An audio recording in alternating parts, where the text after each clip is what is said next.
व्याकरण के टॉपिक में जो ले रहे थे उस टॉपिक में हमने संधि का टॉपिक सबसे पहले लिया है और संधि का जो टॉपिक है उसमें हमने लिया पहले स्वर संधि और स्वर संधि का जो हमारा भेद है वो हमारे कंप्लीट लगभग लागू हो चुका है।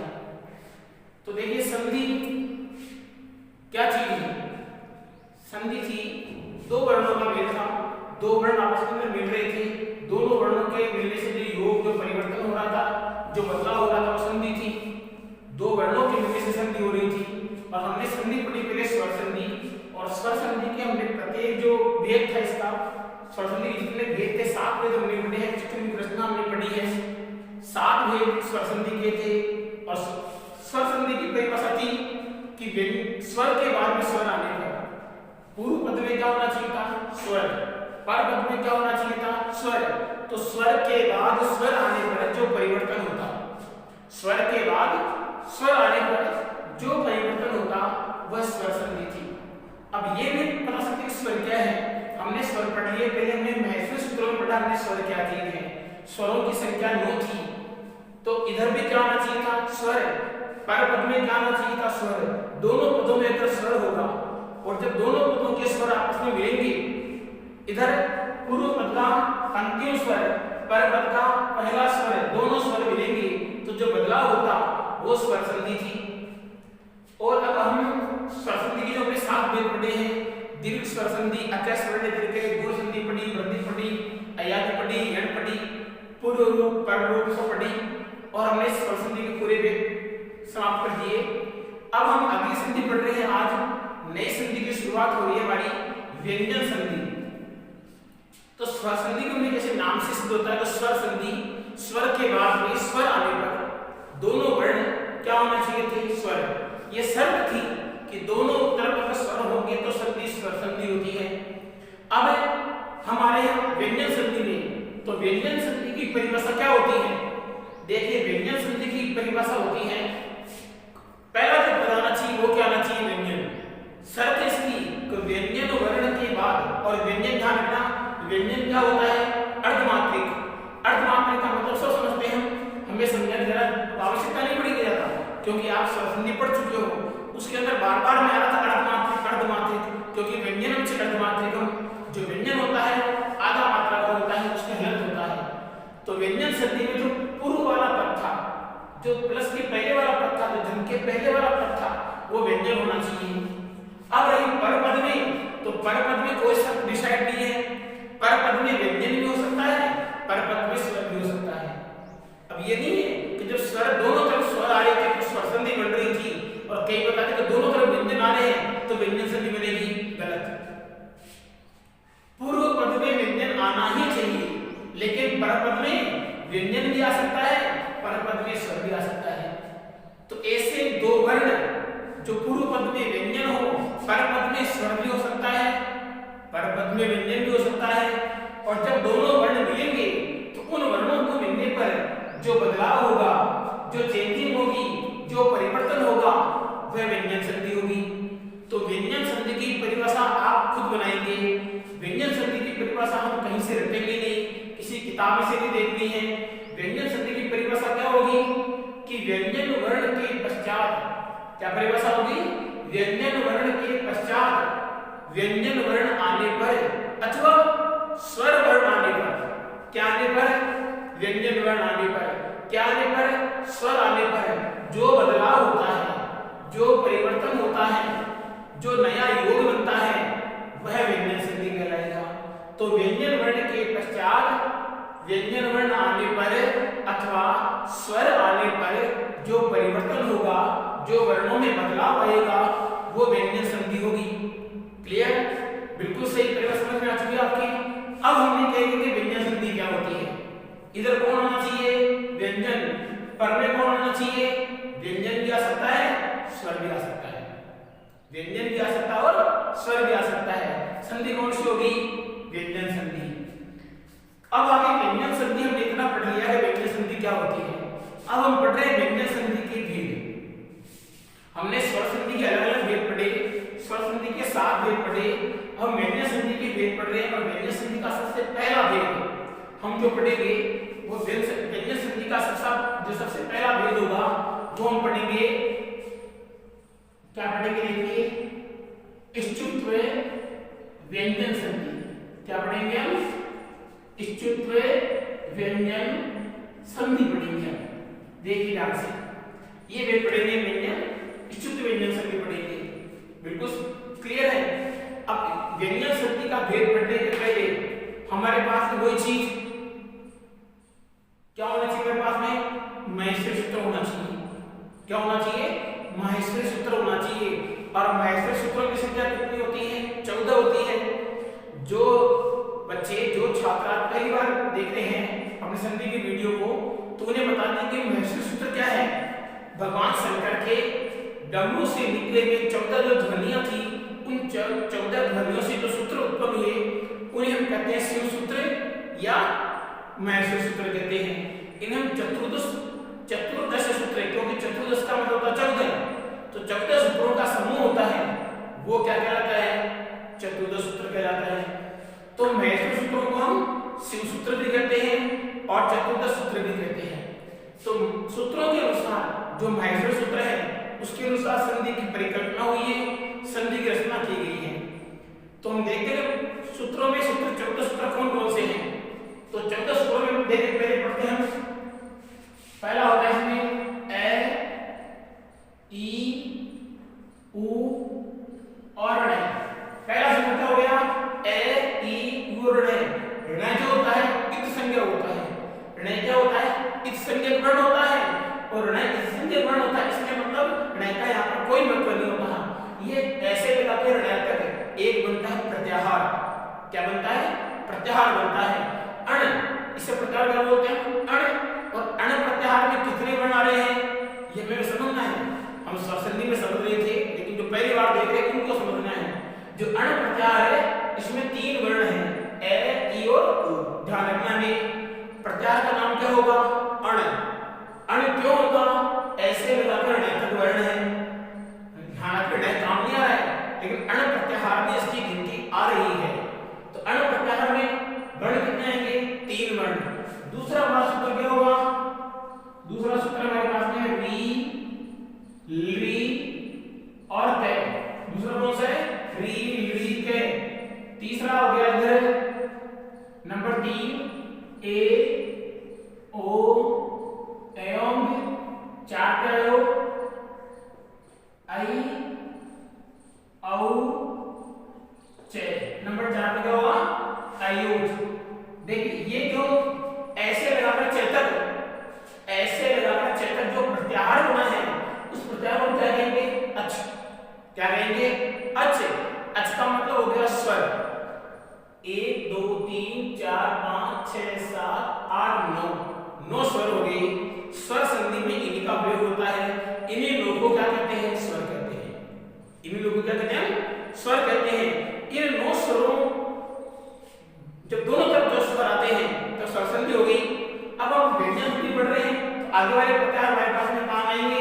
5वां होगा वो क्या होगा? है, ये, वह, रे, ते। हैयरवट, है से लगाकर तय तक हट प्रत्याहार हो गया हैयरवट। नंबर 6 जो प्रत्याहार है उसको हम बोलते हैं लण। क्या बोलते हैं? लण। लण प्रत्याहार में एक वर्ण आता है, कौन सा आता है? ल। लण प्रत्याहार में कौन सा आता है? लण। अब 7वां प्रत्याहार कौन सा हमारे पास में? ये, मैं, रे। देखो कौन सा हो गया? ये तो पंचम वर्ण है। ये सभी जो वर्ण है उनके पंचम वर्ण, जो नासिक वर्ण है, नासिक जो बोलते हैं हम, ये वर्ण है में वाले आएंगे। ये मैं और मैं तक आगे। देखो लण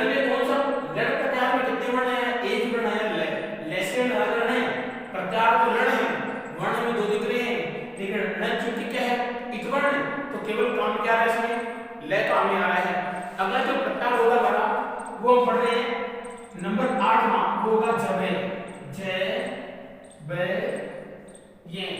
देखो पंचवर्ण क्या है इसमें, ये जबे प्रत्याहार में 3 वर्ण होते हैं, लेकिन काम कितने आ रहे हैं, 2 वर्ण काम आ रहे हैं। कितने वर्ण काम आ रहे हैं, 2 वर्ण काम आ रहे हैं। नंबर 9 होगा घ ढ ध श, चौथा वर्ण, प्रत्येक वर्ण का चौथा वर्ण है घ ढ ध श।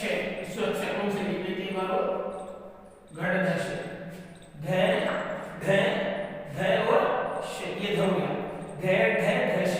घट दश में 4 वर्ण हो गए, लेकिन गिनती में कितने आएंगे, 3 वर्ण होंगे घट दश।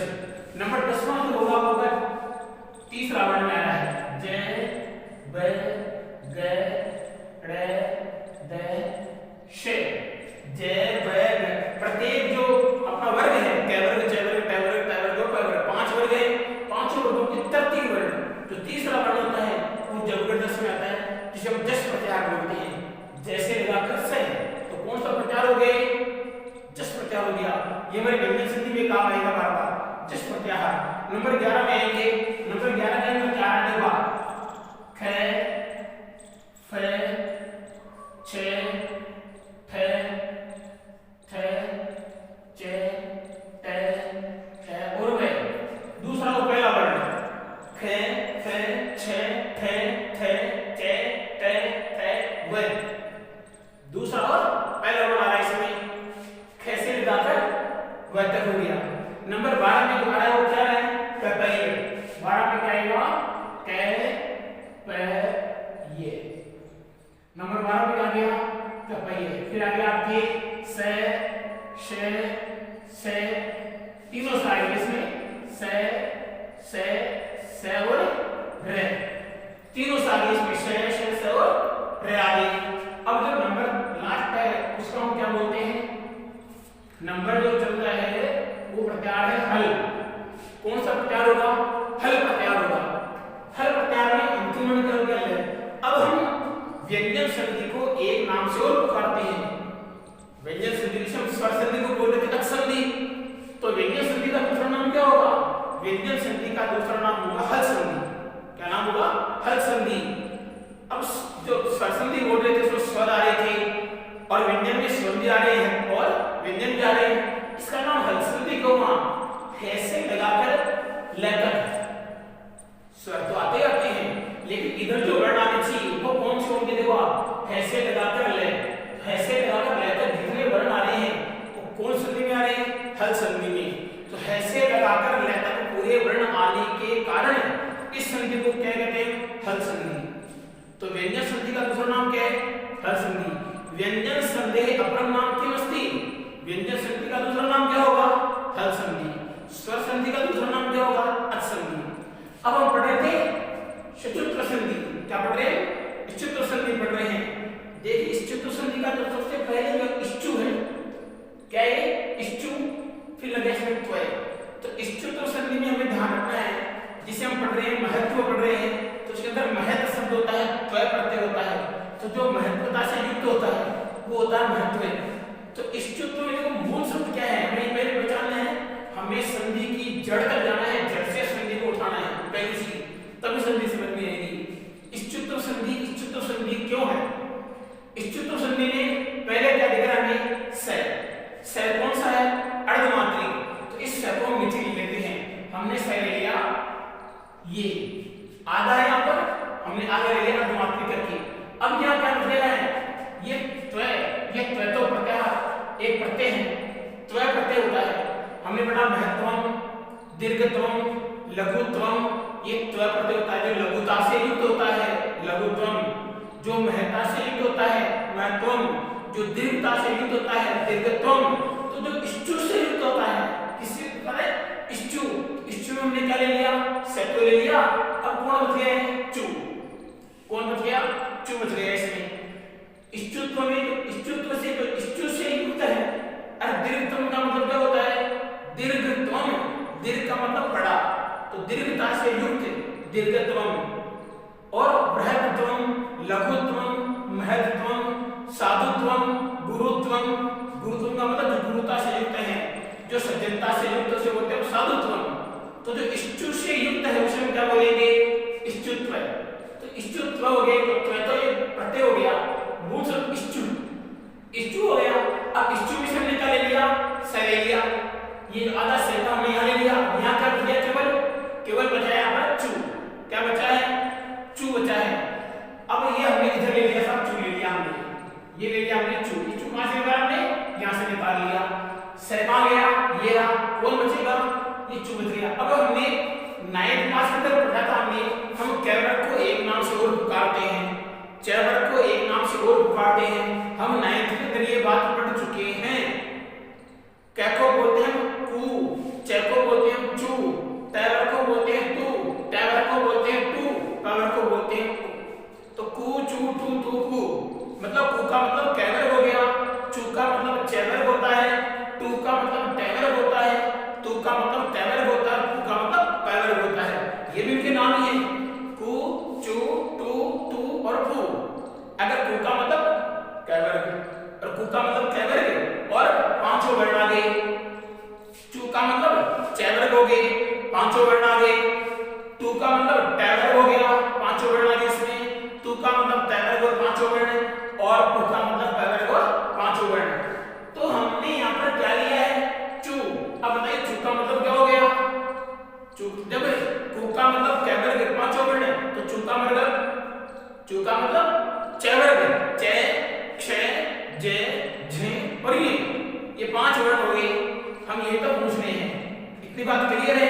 हम चू का मतलब समझ चुके हैं। चू का मतलब चैवर, चू का मतलब चैवर। कोई समस्या? चू किसे कहते हैं? तो ध्यान रखना, में चू का मतलब हो गया चे के 5 वर्ण, जो चैवर में वर्ण आने वाला है वो हो गया चू। अब चू ये हम समझ गए, चैवर हो गया। तो हमने चैवर यहाँ ले लेंगे, चैवर क्या ले लेंगे? चैवर को यहाँ ले लेंगे। तो हमने ले लिया चैवर को ले लिया, पहले हमने क्या लिया? चे, फिर हमने क्या ले लिया है? छे, फिर हमने क्या ले लिया है? जे, फिर हमने क्या ले लिया है? झे, फिर हमने क्या ले लिया है? ये 5 वर्ण ले लिए हमने। ये आ गया से और चू, चू का मतलब 5 वर्ण। अब ये चीज देखिए कि चू का मतलब 5 वर्ण हो गए, बिल्कुल सही है। और यहाँ पर हमने लिखा है इष्टुत्व व्यंजन संधि। अब इष्टुत्व व्यंजन संधि का सूत्र हम देख लेते हैं पहले बार, सूत्र के बाद में आगे चीज देख लेते हैं। तो इसका सूत्र क्या होगा? इष्टुत्व संधि का सूत्र होता है इष्टु है, इष्टु है, इष्टुना, इष्टो है, इष्टुना, इष्टु। सूत्र क्या होगा इसका? इष्टो है, इष्टुना, इष्टु। तो हम यहाँ लिखेंगे इष्टो, यहाँ करेंगे इष्टो है, इष्टुना और इष्टु। ये हमने सूत्र ले लिया। तो देखिए हमने संधि कौन सी? इष्टुत्व संधि थी। तो यार ये इष्टु हमारे पास में आ गया, इष्टु में तो कौन आ गया? से आ गया। समझ आ गई हमारी चीज। और चू का कौन सा आ गया? चैवर आ गया। अब देखिए इष्टो में कौन सी होती है, इष्टु में कौन सी? पहले हमें ये समझना है। तो इसको तो हम समझ चुके, इसको तो हम समझ चुके। मतलब संधि का नाम क्या है? जब दीर्घ संधि थी तो वर्ण क्या बन रहा था? दीर्घ। अकय सवर्णीय दीर्घ। तो दीर्घ कहाँ रहा था? बाद में। तो जो दीर्घ संधि में बनने वाला वर्ण कौन सा था? दीर्घ बन रहा था। फिर मैं वृद्धि रेखी में जो था उसमें सूत्र क्या था उसका? वृद्धि राधेय। उसमें वृद्धि हो रही थी, लास्ट में कौन सा वृद्धि आ रही थी, तो उसके अंदर वृद्धि बन रही थी। आग गुण है, आग गुण में बाद में कौन आ रहा था? गुण आ रहा था, तो गुण संधि बन रही थी। तो इष्टो, इष्टुना, इष्टु, इसमें बाद में वर्ण कौन सा आ रहा है? इष्टु। तो संधि कौन सी है? इष्टुत्व संधि। तो जो बढ़ेगा, जो वर्ण बनेगा वो संधि कौन सी होगी? इष्टुत्व संधि होगी। संधि कौन सी होगी? इष्टुत्व संधि होगी। अब इष्टो क्या चीज है? जिस प्रकार हमने समझा इष्टु को समझा है, उसी प्रकार हम किसको समझेंगे? इष्टो को समझेंगे। लेकिन इष्टो को देखो, इष्टु में यहाँ पर उ था, लेकिन यहाँ पर क्या है? ओ। यहाँ पर क्या दिख रहा है? ओ दिख रहा है। ये चीज हमें समझनी एक बात जरूरी। अब इष्टो में देखो ये क्या गया? से। ये क्या गया? अब इन सबको तो इसके नीचे लिख देते हैं एक बार। तो इसके नीचे देखिए, इसके नीचे हमने ले लिया इस है को, इस जय को, इस छह को, इस जय को, इस जय को, ये 5 वर्ण इसके नीचे ले लिए। अब समझ में दिक्कत नहीं रहेगी। ये हमने ले लिया इष्टो वाले। अब इष्टो में देखो आप, हमने एक शब्द पढ़ा था गुरु, तो गुरु में अंतिम स्वर कौन सा था? उ। साधु में अंतिम स्वर कौन सा है? उ। भानु, भानु में अंतिम स्वर कौन सा है? उ। तो जो इष्टो है, अभी इष्टो शब्द क्या चीज है? जब गुरु की षष्ठी बन रही थी, गुरु शब्द की षष्ठी वृत्ति क्या बन रही थी? गुरु शब्द की षष्ठी वृत्ति बन रही थी गुरु है। गुरु है, गुरु, गुरुणा, गुरुवे, गुरु, गुरु है। गुरु है और गुरु पंचमी क्या होगी? गुरु है। षष्ठी क्या होगी? गुरु है। गुरु है, गुरु, गुरुणा, गुरुवे, गुरु, गुरु है, गुरु, गुरु, गुरु है, फिर गुरु है, फिर गुरु, हे गुरु। तो जो गुरु शब्द था ये कौन सी वृत्ति थी? षष्ठी। तो जब गुरु है, हमने ये लिखा गुरु है, हमने क्या लिखा? गुरु है। हमने क्या लिखा? भानु है। हमने क्या लिखा? शिशो है। हमने क्या लिखा? इष्टो है। तो बताइए इसका मूल शब्द कौन सा है? भानु। इसका मूल शब्द कौन सा हुआ? भानु। इसका मूल शब्द कौन सा हुआ? गुरु। इसका मूल शब्द कौन सा हुआ? शिशु। तो इसका मूल शब्द क्या हुआ? इष्टु। क्या हुआ? इष्टु। समझ आएगी तेजी? ये क्या हो गया? इसका मूल, ये भानु है, किससे बना है? भानु से। गुरु है, किससे बना है? गुरु से। शिशु है, किससे बना है? शिशु से। इष्टो किससे बना? इष्टु से। बिल्कुल सही है, इष्टु। अब इष्टु में क्या आ गया? इष्टु में आधा तो आ गया से। कौन सा से? दंती से। लट्टू रसनाम दंत वाला से। तो हमने से लिया आधा, ये लिया से। अब यहां क्या बन गया? तू बचाना है पर षष्ठी वृत्ति है, तो कौन समझ गया? तू। और तू का मतलब समझाने की आवश्यकता नहीं है आपको। अब आप तू का मतलब जान चुके हो। तू का मतलब होता क्या है? तू का मतलब क्या होता है? तैवर। तू का मतलब क्या होता है? तैवर होता है। तो हमने यहाँ पे ले लिया, इसका तैवर ले लिया। ये ले लिया हमने तय, ये ले लिया हमने थय, ये ले लिया हमने द, ये ले लिया हमने ध, ये ले लिया हमने न। ये सेट हो गया इसका।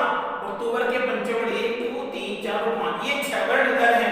और इन 6 वर्णों की जगह जो बनने वाली चीज है, देखो जहां पर षष्ठी विभक्ति होती है, जहां पर सूत्र में षष्ठी विभक्ति होगी, वो होता है स्थानीय वर्ण। वो कौन सा होता है? स्थानीय वर्ण। और स्थानीय वर्ण का मतलब स्थान छोड़ने वाला, लुप्त होने वाला। और जिसमें विभक्ति कौन सी होगी? इष्टु है, प्रथमा विभक्ति। ये गुरु है, ये कौन सी विभक्ति? प्रथमा विभक्ति है। गुरु के अंदर प्रथमा विभक्ति थी। अकय सवर्ण दीर्घ है, दीर्घ में कौन सी विभक्ति थी? पहली। इसके अंदर पहली, जिसमें सूत्र के अंदर पहली विभक्ति होती है। जहां सूत्र में प्रथमा विभक्ति होती है वो आदेश वर्ण होता है। जहां सूत्र में षष्ठी विभक्ति होती है वो स्थानीय वर्ण होता है। तो स्थानीय वर्ण कौन से हैं? ये स्थानीय वर्ण का मतलब स्थान छोड़ेंगे, और आदेश वर्ण का मतलब के स्थान पर आएंगे, मतलब इनके स्थान पर ये वर्ण आएंगे, इनके स्थान पर ये वर्ण आएंगे। तब इतना तो क्लियर हो गया। तो ये वर्ण यहां से जाएंगे, और जब ये जाएंगे तो इनके स्थान पर ये वर्ण आएंगे। इतना है। लेकिन कब आएंगे? ये हमें चीज समझना है। भाई कोई जाएगा तब ही कोई आएगा, इसलिए आने के लिए जाना पड़ेगा। आने के लिए जाना पड़ेगा। अगर आए जाएंगे तो धरती तो पूरी भर जाएगी। इसलिए धरती पर संतुलन रखने के लिए जाना पड़ेगा। जो आया है उसका जाना निश्चित है। जब आदमी पैदा होता है तो ईश्वर के घर से आदमी की एक्सपायरी डेट वैसे लिखी आती है। इसको इस समय यहाँ से टिकट कटाना है। जिस प्रकार एक कंपनी से दवा निकलती है, एक नमकीन की जो पैकेट होता है, बिस्किट का पैकेट होता है, या कोल्ड ड्रिंक्स की बोतल होती है, कोई मान लीजिए आप वो प्रोडक्ट कंपनी से निकलता है तो उस बोतल में लिखा होता है, उस प्रोडक्ट पे लिखा होता है इसकी एक्सपायरी डेट क्या है। उसी प्रकार जब इंसान धरती पर आता है तो ऊपर जो यमराज बना रहे हैं, भगवान बना रहे हैं, जो वही का था उसके अंदर पहले से रिकॉर्ड होता है भाई इसकी एक्सपायरी डेट अब है, उसको उसी समय जाना है, उसको कोई नहीं बता सकता। अगर गलती से चला भी गया, बिना एक्सपायरी डेट के ऊपर चला गया तो वहां से वापस भेज दिया जाता है, कैंसिल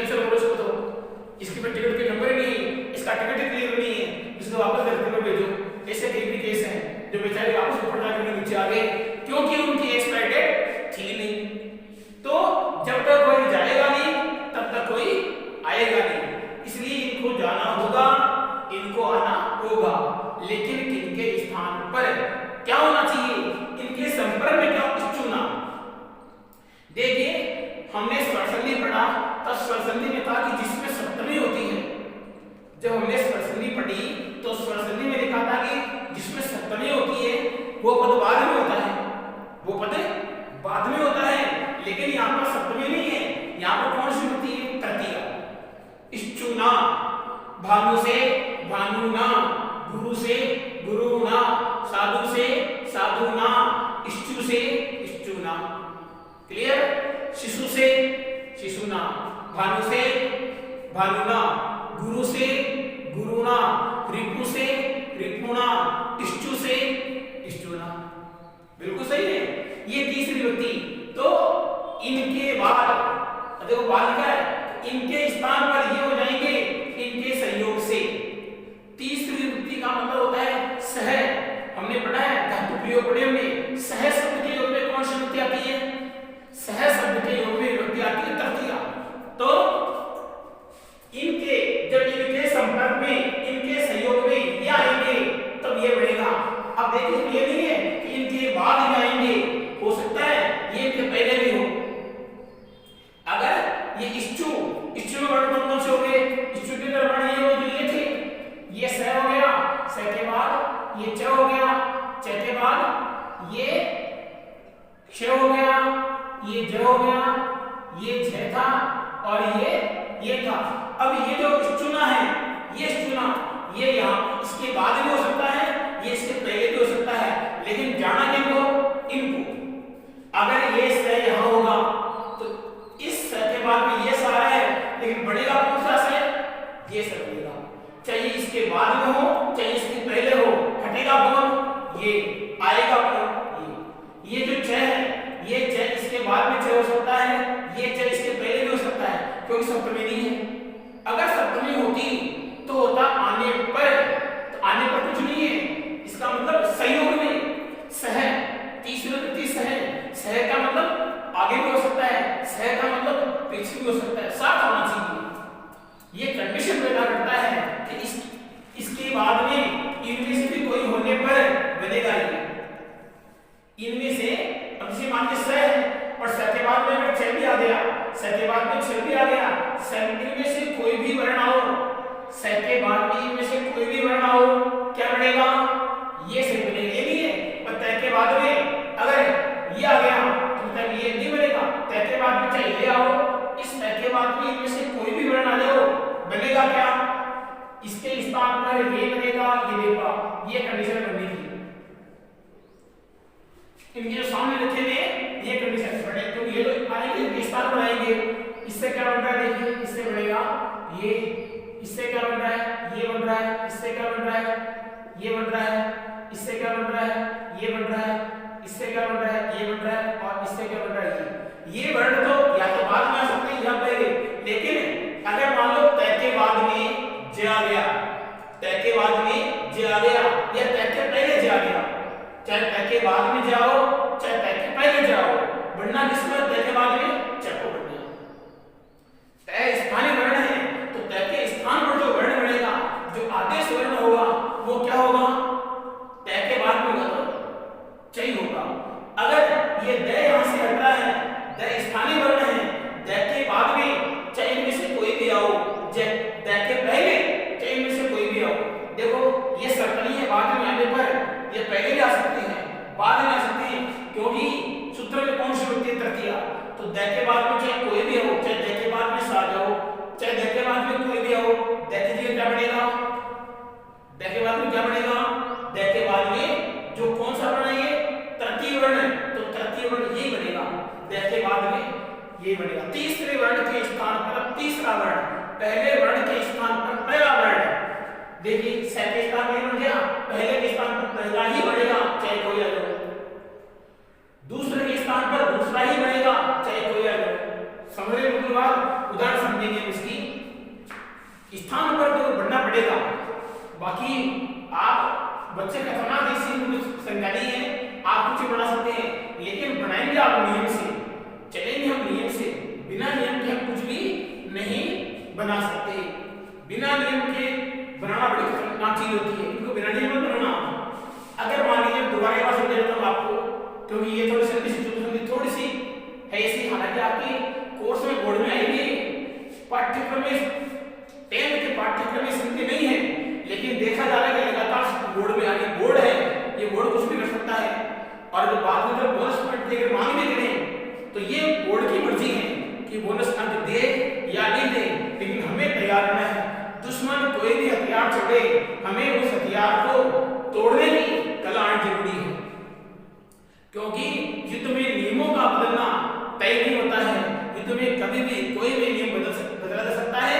जो हथियार नहीं छोड़ने योग्य है वो हथियार छोड़ा जा सकता है। इसलिए हमें उस हथियार को तोड़ने की कला जरूर आनी चाहिए। इसलिए हम ये संधि जो ये हथियार है निश्चित संधि का, इसको अपने कमान में रखेंगे, छोड़ते ही चलाएंगे, बिल्कुल नहीं घबराएंगे। ये हमें याद रखना है। स के स्थान पर ये जो स है ये गायब होगा। अब गायब चाहे इसके पहले ये सा ये जो संकर वाला स दिख रहा है ये स चाहे पहले आ जाओ चाहे ये स बाद में आ जाओ, हटना इसी को है और बढ़ना क्या है ये स। चाहे इस स के बाद में च आ जाओ, चाहे इस स के बाद में कोई भी चीज आ जाओ, बनेगा इसके सामने वाली चीज। इतना क्लियर समझ लीजिए आप। पहली बात, मामला इतना खतरनाक है, बच्चे को इतना समझा रहे हैं फिर भी सब समझ में नहीं आया। अब इतना समझ में आ चुका कि आप 10th क्लास में हैं। वैसे बच्चे बच्चे होते हैं लेकिन बड़े अच्छे होते हैं। स के बाद में स आने पर या स के बाद में च आने पर या स के बाद में कुछ भी आने पर बनेगा क्या स। अब मैं आपको बताइए ध के बाद में, अगर ध के बाद में ध से धनुष निकला है, इस ध के बाद में अगर च आ गया या ध के पहले च आ गया या तो ध के पहले च आ गया या ध के बाद में च आ गया, तो बताइए इस ध के हटने वाला शब्द कौन सा है? ध हटेगा ये स्तु, स्तु हटेगा और इश्चु आएगा। तो ध के स्थान पर जो ध हटेगा स्थानीय वर्ण हटेगा, जो स्थानीय वर्ण के स्थान पर जो आएगा उसे हम कहते हैं आदेश वर्ण। तो ध के स्थान पर आदेश क्या होगा? ध के स्थान पर आदेश होगा झ। सही है, ध के स्थान पर आदेश कौन होगा? झ। मामला इतना खतरनाक होता है, बच्चे बच्चे होते भाई क्लास में पढ़ाना बड़ी सुबह सुबह हम तो भगवान से ये प्रार्थना करते हैं, देखो आज बच्चों से बचाना। बच्चे इतने सीधे होते हैं, सुबह सुबह लोग तो पता नहीं क्या क्या लोग बोलते थे, क्या क्या कर रहे थे, भगवान को याद करते हैं। यहाँ पर सुबह उठते ही भगवान से कि आज क्लास में कुछ समय जाएंगे तो वहां पर बच्चों का सामना कर सके, इसलिए हमें शक्ति देना, क्योंकि बच्चों के अंदर भगवान होते हैं। हालांकि उनका पिता माता थोड़ी बहुत होती है, लेकिन बच्चों में भगवान होते हैं। बच्चों को संतुष्ट कर दो, भगवान संतुष्ट है। अगर हमें भगवान को प्रसन्न करना है तो बच्चों को प्रसन्न करना अवश्य है। तो सुबह सुबह ये कहते हैं कि भगवान ऐसे हमें सद्बुद्धि दे, ऐसी बुद्धि दे, ऐसा हमारी मन का विकास करे कि हम क्लास में जाएं तो कम से कम हमारी पढ़ाई से सभी बच्चे संतुष्ट हो जाएं। बच्चों को संतुष्ट करने के लिए हमें इस पर से कामना करना होता है। जब हमने पढ़ाना स्टार्ट किया तो हमने एलकेजी पहले दूसरी होती थी उस समय, तो फिर आज के 93 की बात है तो क्लास के अंदर पढ़ाने चले गए। तो क्लास के अंदर पढ़ाने गए तो हमने प्रसंग जो हम संकेत लिखते हैं, आज हम श्लोक में 10th क्लास में जिस श्लोक का संकेत लिखते हैं तो उस शब्द का प्रथम अक्षर यहाँ लेते थे संकेत के रूप में और अंतिम हम लास्ट में लिखते थे। 2 शब्द लिखते हैं संकेत के लिए। तो इस संकेत की आदत तो हमारी पुरानी थी। हम क्लास में गए और क्लास में जाकर के ऊपर हमने यहाँ संकेत की तरह लिख दिया हमने सत्य। क्या लिख दिया हमने? सत्य। और नीचे हमने क्या लिख दिया? ब्रह्म। नीचे क्या लिखा हमने? ब्रह्म। ऊपर क्या लिखा हमने? सत्य। नीचे क्या लिखा हमने? ब्रह्म। और बीच बीच में हमने कर दिया डॉट डॉट लगा दिया। तो बताइए बच्चों, अब इस सत्य और ब्रह्म का मतलब आप क्या समझते हैं? अपना भावार्थ बताइए। बच्चे बच्चे बच्चे खतरनाक। तो साहब उनमें से एक खतरनाक बच्चा खड़ा हो गया कि गुरुजी जो आप पढ़ा रहे हैं हमें ये आपका बिल्कुल सत्य है। आप हमें पढ़ा रहे हैं ये सत्य है, लेकिन आप जो समझने में पढ़ रहे हैं ये आपका भ्रम है। मतलब आप पढ़ा रहे हैं वो सत्य है, हम पढ़ रहे हैं ये आपका भ्रम है। मतलब हम नहीं पढ़ रहे हैं। साहब तुरंत इतना उत्तर देते क्लास के बाहर आकर के डायरेक्टर को बोले साहब बच्चे खतरनाक है। वो अगली क्लास में गए। अगली क्लास के अंदर वही संकेत जब हिंदी पढ़ाया करते थे हमने संकेत के अंदर फिर लिख दिया। क्या लिखा हमने? यहाँ लिख दिया हमने दुर्घटना। अब नीचे लिख दिया दुर्भाग्य, इधर हमने क्या लिखा दुर्घटना, डॉट डॉट लगाया दुर्भाग्य। बताइए बच्चे इसका भावार्थ क्या होगा? साहब फिर उनमें से खतरनाक महायोद्धा खड़ा हो गया, कोई कर्ण, कोई भीम, कोई नकुल, कोई सहदेव, कोई अर्जुन और कोई मेघनाथ। पूरे उसमें रामायण महाभारत पूरी भरी थी क्लास के अंदर। कोई तगड़ा सा वो रावण खड़ा हुआ, बुद्धिमान था, तेज, रावण बहुत पंडित था, खड़ा हो गया। तो सर ऊपर आपने लिखा दुर्भाग्य और नीचे लिखा आपने, ऊपर क्या लिखा आपने दुर्भाग्य लिख दिया, ऊपर क्या लिखा आपने दुर्घटना लिखा, ऊपर क्या लिखा आपने दुर्घटना, नीचे क्या लिख दिया दुर्भाग्य। तो सर जी ये अगर ये आप पढ़ाए हो इसकी छत अगर गिर जाए तो एक दुर्घटना है, अगर इस क्लास की छत अगर आप पे गिर जाए तो ये क्या होगी दुर्घटना होगी। और फिर भी अगर आप बच जाए, फिर भी अगर आप बच गए तो ये हमारा दुर्भाग्य होगा, मतलब आप बच गए तो हमारा दुर्भाग्य होगा। जय हो बच्चों की। बच्चे खतरनाक होते हैं, बच्चे खतरनाक होते हैं, इसलिए साथ बच्चों से तो बच के रहना जरूरी हो गया है। तो हम जब बच्चों के साथ मिलते हैं तो बच्चों जैसा ही बनना पड़ता है, बच्चों को पढ़ाने के लिए बच्चों जैसा, ताकि बच्चे कम से कम इतना जान रखें कि सर से पढ़ना है। तो इसके उदाहरण पर हम चल रहे थे, देखिए ऐसा करना जरूरी होता है, हमें समझना बिल्कुल जरूरी है। अब एक उदाहरण देखेंगे, उदाहरण में समझेंगे क्या चीज, पहले इसका समझो।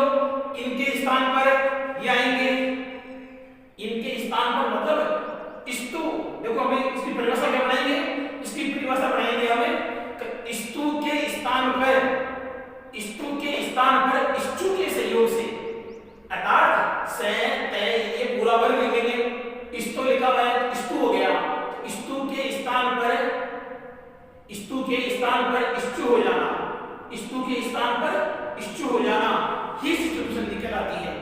स्तु के स्थान पर स्तु हो जाना ही सचुत्व संधि कहलाती है, ये भी ध्यान रखना इतना। अब देखिए इसको उदाहरण समझेंगे, उदाहरण देखने पहले हम समझ इसका उदाहरण, इधर लेते हैं रामस धन से, क्या लेते हैं रामस धन चे। देखिए पहले रामस में ये क्या है से, रामस में ये क्या है, इस सबको हम सही लिख देते थोड़ा, राइटिंग थोड़ी गड़बड़ी है। रामस धन चे, देखिए रामस में कौन आ गया से, रामस में कौन आ गया ये से, रामस में आ गया, और ये छे कौन आ गया ये छे। अब ये छे यहां पे हो सकता था, से यहां भी हो सकता था, लेकिन रामस में चूंकि, अब देखिए रामस में हम एक से आगे बढ़ेंगे, उस रामस के अंदर रामस को शब्द नहीं है, रामस में जो ये से है ये विसर्ग का बना है, ये मध्य संधि में समझेंगे, लेकिन रामस यहां पर शब्द है और रामस के बाद यहां पर क्या है छे, ये से है और से के बाद वो क्या है छे। बिल्कुल क्लियर है, ये क्या है स्तु, ये क्या है स्तु। तो जो ये स्तु वाला है ये कौन स्थानीय वर्ण, तो ये गायब होना है, यहाँ पर जो आएगा वो कौन सा होगा स्तु वर्ण होगा। तो बताइए कि से यहाँ पर गायब होगा, तो हमने से यहाँ से कर दिया राम। अब ये से है, इस से की जगह चे आ गया, ये चे आ गया, इनमें से कोई भी आना चाहिए था, ये आ गया, बनेगा क्या इसके स्थान पर ये ही बनेगा। तो हमने यहाँ कर लिया है रामस, और यहाँ क्या हो गया चे, मिलाई सबको, ये ये मैं शरद मात्र गए, संधि क्या बनेगी रामश्ची, संधि क्या बनेगी रामश्ची। ध्यान से देखना इसको, संधि क्या बनेगी रामश्ची। अब विच्छेद करेंगे तो अपने आप देख सकते हैं इसका से था, वापस जब करेंगे तो क्या आएगा से, जब वापस इस से को तोड़ेंगे, ये यहाँ पर आदेश था, इस आदेश के साथ वापस जब तोड़ेंगे तो स्थानीय वापस आएगा, तो स्थानीय क्या आ रहा है ये आ रहा है। अगले हम संधि हम समझ रहे हैं, हम लिखते हैं यहाँ पर हमने सत्य धन चित, हमने क्या लिखा है सत्य धन चित। सत्य में कौन आ गया स्तु, सत्य में कौन आ गया स्तु आ गया। अब स्तु के बाद में क्या है चे, मतलब चे के बाद में चे आ रहा है, देखो यहाँ पे इसके बाद भी आ रहा था, यहाँ इसके बाद भी आ रहा है, लेकिन बनना क्या है सामने वाली चीज बननी है, मतलब ये आदेश होना है। तो इसका आदेश लीजिए, ये तैवर्ग स्तु वाला आ गया, ये इसके बाद सहयोग वाला आ गया, तो यहाँ पर क्या बन गया से, तय के स्थान पर क्या बनेगा चरण मात्र बनेगा, और यहाँ पर कौन आ गया चित्र, मिलाइए ये हो गया से, ये चे है ई की मात्रा है। अब ई इसके अंदर चूंकि बाद में आ रही है, लेकिन चे संपर्क में किसके आएगा पहले चे, यहाँ पहले चे है बाद में ई है। अब कई क्या करते हैं इसको कैसे करते हैं, ये करेंगे इसको, ये पूरा मामला गड़बड़ है, बस अब देगा इसके स्थान पर होना चाहिए, लेकिन ये चे पहले ई की संपर्क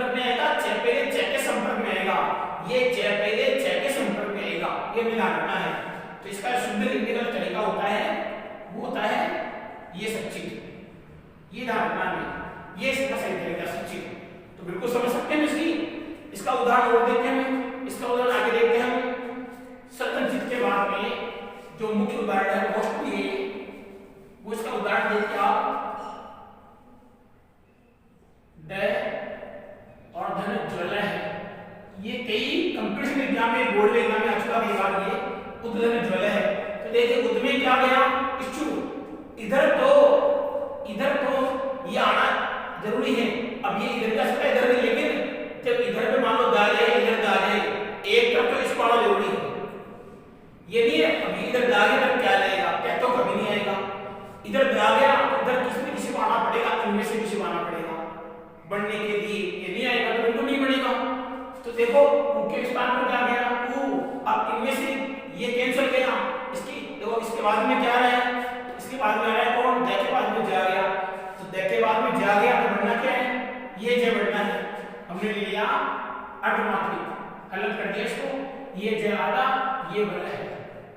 अब लीजिए इसको ऊ अर्धमात्रिक था, आधा बना दिया, संधि क्या हो जाएगी उज्ज्वल है। संधि क्या हो जाएगी उज्ज्वल है। कोई समस्या इसमें, कोई समस्या नहीं होनी चाहिए। इसी का एक और देख लेते हैं, रामस धन, ये बोर्ड में कई बार पूछ चुके हैं। इसका उदाहरण हमने समझा था ऊपर पहले, रामस धन चिनोती। तो देखो रामस धन चिनोती में क्या है, राम में स्तु का कौन आ गया, स आ गया। तो यहाँ बनना क्या है, ये बनना है, ये सर बना दिया हमने यहाँ पे इसका, ये सर बन गया आधा, ये इधर कौन ले लिया चिनोती। लिखने का तरीका ध्यान रखना है, ये सर पहले आधा है, यहाँ पर जो सर इसका आधा बना है, ये हो गया राम, ये हो गया मैं। अब ये सर जो आधा था, ये सर पहले चेक के संपर्क में आएगा, तो इसका लिखने का तरीका ये होगा रामस चिनोती। ये क्या हो गया राम, ये नहीं है सर को छोड़ दोगे, ये देखो गया रामस चिनोती। ये बिल्कुल ही गलत है, ये तरीका बिल्कुल गलत है। ये तरीका होगा क्योंकि सर किसके संपर्क में आएगा, चेक के संपर्क में आएगा। सर जो ई है, ई वो ई तो कब है, ई चेक के बाद नहीं है, इसलिए सर पे चेक के संपर्क में आकर इसके पास नहीं आएगा, उसके बाद में ई की मात्रा लगेगी रामस चिनोती। और एक उदाहरण मैं आपको और बता दूं भाई, इतने उदाहरण बता रहा हूं, इधर बाद में बात करना है। एक देखिए उदाहरण जो इसका मेरे मैं आपको उदाहरण वो था याच धन ना। क्या उदाहरण था, याच धन ना। ध्यान से देखो क्या लिखा है, याच धन ना। अब याच में तो पहले कौन आ गया है, ये आ गया, और बाद में कौन आया है, न आ गया। देख रहे हैं बाद में कौन आया है, ये आ गया। अब इसमें ये तो ठीक है, अब न आ गया, लेकिन जो स्थानीय वर्ण है, कौन स्थानीय वर्ण है, वो स्थानीय वर्ण स्थान अपना छोड़ेंगे। तो बताइए इसमें च अपना स्थान छोड़ेगा या न अपना स्थान छोड़ेगा, ये बताइए। हमने अभी तक पढ़ा कि स्थानीय वर्ण अपना स्थान छोड़ेगा, जिसके अंदर ये जो वर्ण है ये स्थान छोड़ेगा। तो इस वर्ण में कौन सा है, न। मतलब स्थान किसको छोड़ना है, न को स्थान छोड़ना है। आना कौन सा वर्ण है, च। ये च तो आएगा, लेकिन न जब स्थान छोड़ेगा तो न के स्थान पर जो आदेश वर्ण होगा वो कौन सा होगा, वो होगा जस्ट इसके सामने वाला ये पंचम वर्ण जाएगा तो पंचम वर्ण ही आएगा। देखिए या ये चाहता था, ये हमने इसको आधा कर दिया, और जो न के स्थान पर कौन आ रहा है, ये आ रहा है। अब चूंकि यहाँ पर कौन है, ना है, यहाँ पर कौन है ना, तो ये आने वाला वर्ण कौन सा होगा, या। तो संधि क्या होगी, देखा या की जगह या गया, या की जगह कौन आ गया, या की जगह आ गया या, चे की जगह आ गया चे, और ये क्या हो गया या। समझ सकते हैं, मतलब ये वर्ण धारणा है, ये वर्ण बाद में हो सकता है, ये वर्ण पहले भी हो सकता है, ये वर्ण पहले भी हो सकता है, ये वर्ण पहले हो सकता है बाद में। तो अधिकतर स्कूलों में ये पढ़ा जाता है कि स्तु के बाद में इच्छु आने पर, गलत। स्तु के संपर्क में इच्छु आने पर, इसकी परिभाषा ये होगी, स्तु के संपर्क में यदि इच्छु आएगा तो जो नया बनने वाला पर जो वर्ण है, जो नए आदेश वर्ण है, वो कौन से होगी, इच्छु। तो स्तु के बाद में, स्तु के संयोग में इच्छु आने पर यदि इच्छु वर्ग बढ़ता है तो संधि कौन सी होगी, चतुर्थ व्यंजन संधि होगी। ये हमें ध्यान रखना है विशेष रूप से, ठीक है। तो ये हमारी थी चतुर्थ व्यंजन संधि। इस संधि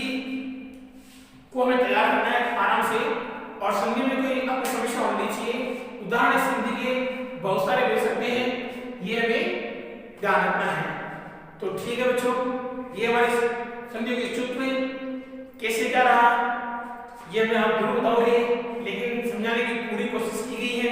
उदाहरण इसके और मिल सकते हैं, ऐसी बात नहीं है, उदाहरण बहुत सारे हैं। उदाहरण एक पूरा और सुन रहे तो मैं आपको नए का उदाहरण, इसे हमने नेता ले लिया है, ये मैं बाद में वाला नेता एक और ले लेता हूं मैं आपके सामने। जो उदाहरण होगा सांगीर्ण धन जय है, ये उदाहरण मोस्ट उदाहरण है, आता रहता है बात है। वो मैं यहाँ बाद में था, यहाँ मैं पहले हो गया, आओ कहीं नहीं बताया था भाई ये वर्ण पहले भी आ सकता है, ये वर्ण बाद में आ सकता है, तो कोई दिक्कत नहीं होगी।